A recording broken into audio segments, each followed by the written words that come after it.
今仔是世界海龟日哦，新北市政府嘛举办小解台湾海洋、海底、有海龟，阁有面对讲这动物若需靠打，要安怎来救援的技术，咱做伙来了解。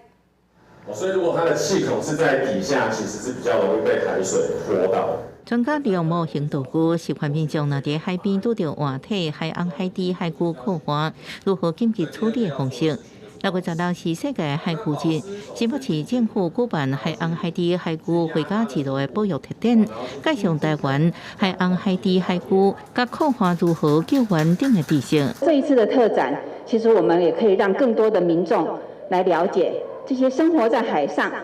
的动物们是怎么样千辛万难的才可以回到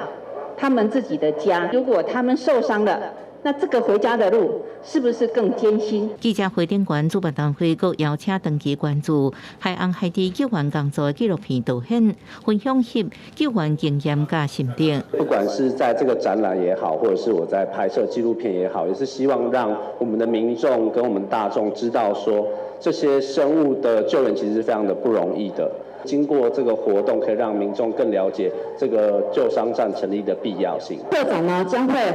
就是展览到9月30号。那暑假期间，我们也欢迎学校的各中小学的师生能够欢迎他们来这边来做一些教育训练。展场内底除了静态的知识说明，也阁规划无机救援区，就探讨海洋、海底、海龟面临的生存困境，让大家重视人类对海洋生态环境的影响。